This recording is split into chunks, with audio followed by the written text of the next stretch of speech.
জীবিত থাকে না আমার ছেলে, নিরীহ ছেলেটারে কেন এইরকম গুলি করলো? মা করে এই মুহূর্তে রয়েছে খুলনা মেডিকেল কলেজ হাসপাতালের ড্রেসিং রুমে।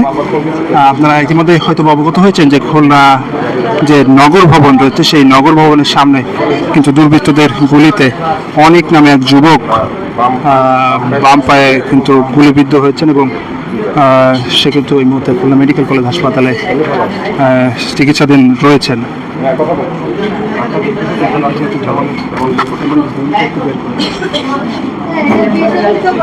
আপনারা দেখছেন যে তার কিন্তু এখন এই মুহূর্তে যে চিকিৎসা সেটি কিন্তু চলছে।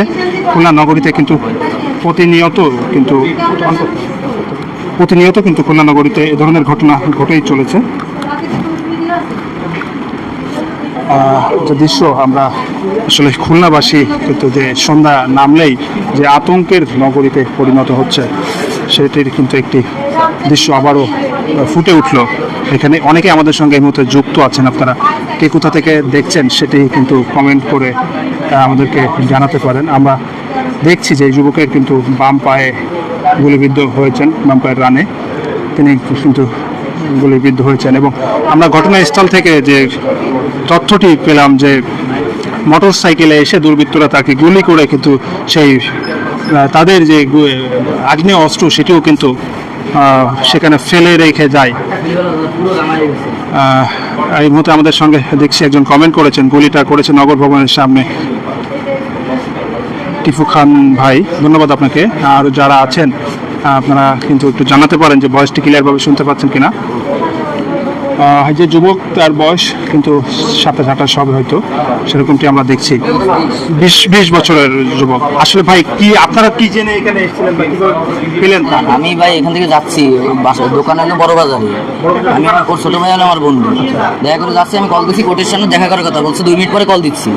আমি এই ডিসি অফিসের সামনে ওইখানে যাওয়ার কথা দেখি ভিড়, রক্ত পড়ে রয়েছে। ওইখানে স্পট যারা ছিল তারা বলতেছে আর কি, বর্ণনা দিচ্ছে কিরকম কি ছিল।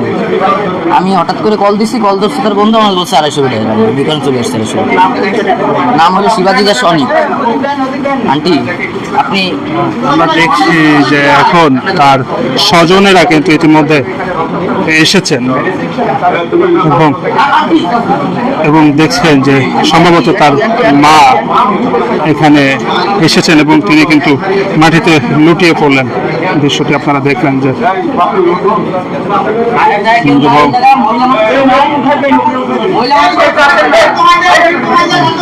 দর্শক ইতিমধ্যে কিন্তু দেখছেন যে এখানে তার ড্রেসিংটি কিন্তু এখনো চলছে এবং তার যে অবস্থা কিন্তু কি সেটি কিন্তু এখনই জানা যাচ্ছে না। তবে যেটা আমরা দেখেছি যে তার কিন্তু পায়ে গুলিটি বিদ্ধ হয় এবং আমরা দেখছি যে তার ভাই এসে ছেলের এই দৃশ্য দেখে কিন্তু আরো বেশি সে কিন্তু সেন্সলেস হয়ে গিয়েছে। ইতিমধ্যে আমরা আরো একটি দেখেছি যে তার যে বন্ধু ছোট ভাই, তার ছোট ভাইয়ের বন্ধু বক্তব্য কিন্তু আমরা শুনেছি যে সে কিন্তু জানিয়েছে যে হঠাৎ করে খবর পেয়ে তারা কিন্তু এখানে এসেছে এবং তারা কিন্তু এখনো জানেই না যে আসলে কি কারণে কেন এই ঘটনাটি ঘটেছে, সেটি কারণ কিন্তু এখনো জানা যায়নি।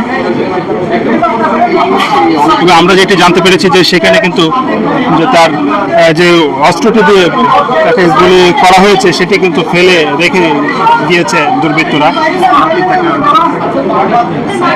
আমাদের সঙ্গে অনেকেই যুক্ত হয়েছেন, আপনারা একটু কমেন্ট করে জানাবেন যে ভয়েসটি ক্লিয়ার আছে কিনা এবং আপনারা কে কোথা থেকে দেখছেন। আমরা দেখছি যে দর্শক আপনারা যেমন বাম্পার কুচকিতে লাগছে আর বাম্পার সাইডে বাম্পার সাইডে তার মাথা বা বুকে বা পেটে এইসব জায়গায় কিন্তু গুলি লাগেনি। আমরা দর্শক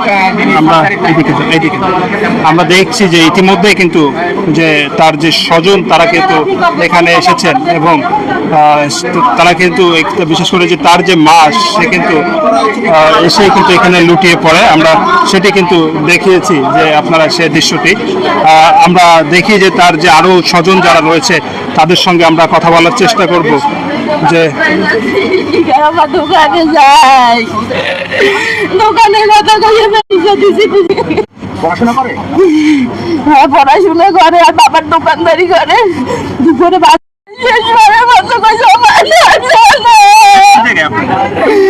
আমার ধৈর্য ধরো, আমি যাই দোকানে। কিন্তু সে তাদের যে তার বাবার যে ব্যবসা প্রতিষ্ঠান রয়েছে সেই প্রতিষ্ঠানে সে যাচ্ছিল এবং সেখানে যাওয়ার পথে নগর ভবনের সামনেই এই ঘটনাটি ঘটে। আমরা আরো যে তথ্যটি পেলাম যে দুর্বৃত্তরা তাকে কিন্তু গুলি করে যে সেখানে ফেলে রেখে আবারও ফেলে রেখে পালিয়ে যায় দুর্বৃত্তরা, সে তথ্য কিন্তু আমরা সে তথ্যটি আমরা আসলে পেয়েছি। আমরা দেখছি অনেকেই ইতিমধ্যে আমাদের সঙ্গে আছেন, আমরা একটু শুনবো যে এখানে যারা প্রত্যক্ষদর্শী রয়েছে তাদের কাছ থেকে এবং আরো যারা আছে এখানে যে মূল যে ঘটনা আমরা কিন্তু জানতে পেরেছি যে খুলনা মহানগরী মৃত্যুপুরীতে রূপ নিয়েছে। শুধু একই চিত্র নয় যে এই যে শুধু গুলিবিদ্ধ তা কিন্তু নয়, একের পর এক লাশ কিন্তু উদ্ধার হচ্ছে। আজকে সকালেও কিন্তু মাদকের অভিযানে যে কিন্তু পুলিশ একজন মরদেহ, একটি নারীর কিন্তু গলাকাটা মরদেহ উদ্ধার করে। আমার ছেলে কারো শত্রু হইতে পারে না, আমার ছেলে খুব ভালো। ও দোকানে ছিল, সারাদিন দোকানে ছিল, ও সারাদিন দোকানে ছিল। ও দুপুরে ভাত খাইতে গেছে, ভাত খাওয়ার পরে আমি বলছি বাবা তাড়াতাড়ি চলে আসি। ঠিক আছে, ও বাসায়ও চলে আইছে। এই ও বাসায় চলে আইছে, বাসায় গেছে, বাসায় খাওয়া দাওয়া করে আইসে বলি 5টার সময় রওনা দিয়ে 8টার সময় কেসিসি মোড়ে দোকানে আসতে গেলে তো ওই মোড় দিয়ে আসতে হয়। ওখানে আসে, ওখানে ওই ফাঁকা বিড়ির কাছে আমি জিজ্ঞাসা করলাম কে বলে সে যে তোর গুলি করে কথা চিনি, কথা চিনি। ফাঁকা বিড়, ওর সাথে আরো লোকজন ছিল, ফাঁকা বিড় গুলি করছিল। এলো কথা এইভাবে এলো নির্ভর করবো কি কারণে কি জন্য জানি না। আমার ছেলে অনার্স পরে শিক্ষক কলেজ থেকে পাস করছে, ভার্সিটি এখন অনার্সে একটা কলেজে ভর্তি করবো। এখন অনার্সে ভর্তি করিনি। ফাঁকা রাব্বি বলতে ওদের বাসা কোন জাত আমি জানি না। সম্ভবত ওরা হলো ওই যে টুটপাড়া বলে মনে হয়, টুটপাড়া ওই লাইন হয়তো। রাজনৈতিক পরিচয় আছে? রাজনৈতিক পরিচয় ওরা তো ফাঁকা বিরাট আগে জেল খাটি কিছু দিন আগে জামিন করেছে। কি কারণে তাও আমি জানি না। আমার ছেলেকে গুলি করছে কেন তো আমি কিছুই জানি না। এখন ওদের সাথে কোনো কিছু আছে কিনা সে আমি জানি না, কিন্তু ওদের ফাঁকা বিল গুলি করছে এই জিনিসটা বলছে, এইটুকু আমি জানি। এই ঘটনায় আপনি প্রশাসনের কাছে কি জানবেন? বিচার চাই, গুলি করছে কেন এটা অবশ্যই বিচার করতে হবে। আপনারা সাংবাদিকরা আছে, আপনারা দেখবেন যে এইভাবে খুলনায় প্রতিদিন একভাবে এরকম একদিন মারতেছে, একজনে গুলি করতেছে, একজনে শেষ করতে কোন খালি করতেছে। প্রশাসন মামলা দেবো, মামলা দিলে বন্ধু শেষ। আমার নাম মন্ত্রী দাস, আমার ছেলের নাম শিবাজী দাস অনেক, শিবাজী দাস অনেক।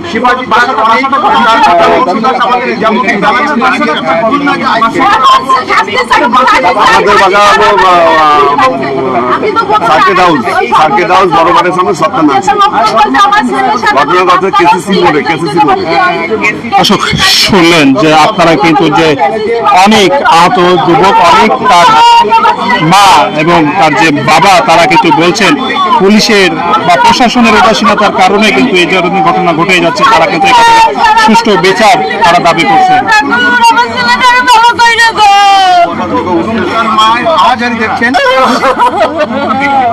আমার ছেলেটা খুব ভালো, আমার ছেলে কারোর সাথে কোনো গ্যাঞ্জাম করে না, খুব ভালো মনের মানুষ, কোনো কারোর সাথে মারামারি উড়াউড়ির ভিতর থাকে না। আমার ছেলে নিরীহ ছেলেটারে কেন এইসব গুলি করলো?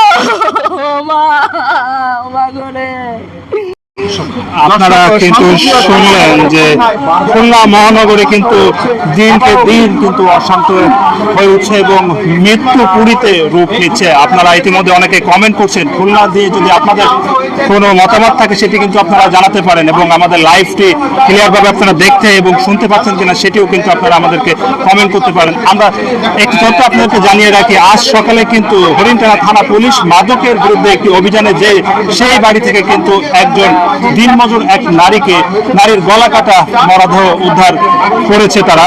আমরা দেখছি যে আহত যে অনেক তার স্বজনেরা কিন্তু তার স্বজনদের আহাজারিতে কিন্তু এই হসপিটালের যে ড্রেসিং রুম সেই রুমের সামনে কিন্তু যে আকাশ বাতাস ভারী হয়ে উঠছে, সে কিন্তু তার মায়ের আহাজারিতে কিন্তু পুরো হসপিটাল কেটে উঠছে। আমরা দেখছি যে এই হসপিটালে যারা অন্য রোগীরা রয়েছেন সেই রোগের স্বজনেরাও কিন্তু সেই রোগীর স্বজন স্বজনেরাও কিন্তু এখানে চলে এসেছে, আমরা সেই দৃশ্যও কিন্তু দেখছি।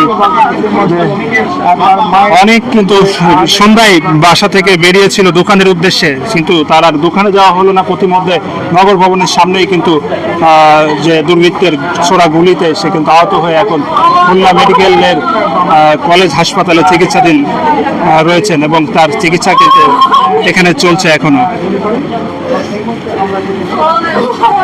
আমরা কিন্তু দেখছি যে খুলনার আইন শৃঙ্খলা পরিস্থিতি দিনকে দিন অবনতির দিকে যাচ্ছে। এই দাবিটি কিন্তু খুলনাবাসী প্রতিনিয়ত করে যাচ্ছে। আসলে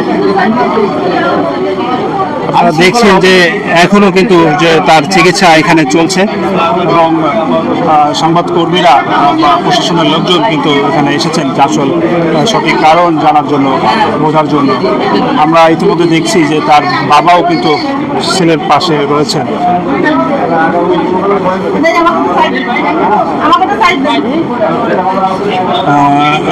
অনেকেই আমাদের সঙ্গে রয়েছেন যে অমিত এখন আসে না, আপনারা একটু কমেন্ট করে জানাবেন আমাদেরকে যে আপনারা লাইভটি ক্লিয়ার ভাবে শুনতে পাচ্ছেন কিনা এবং কে কোথা থেকে দেখছেন সেটি একটু আমাদেরকে। হ্যাঁ, আমরা যেটা জানছি যে আমরা দর্শকের দেখাচ্ছি কিন্তু যে সে কিন্তু এখনো সেখানে রয়েছে এবং সে কিন্তু নগর ভবনের সামনে থেকে গুলিবিদ্ধ হয়েছে বলে আমরা সেটি জানতে পেরেছি। দর্শক, আমরা কিন্তু দেখাচ্ছি যে এখানে কিন্তু উপস্থিতি কিন্তু আরো বাড়ছে যত সময় যাচ্ছে। দর্শক, আপনারা দেখছেন যে তার চিকিৎসা কিন্তু এখনো চলছে যে, এবং এখানে কিন্তু প্রশাসনের উপস্থিতিও কিন্তু আমরা এখানে দেখছি। দর্শক, আমরা আবারও আপনাদের সঙ্গে হাজির হব পরবর্তী।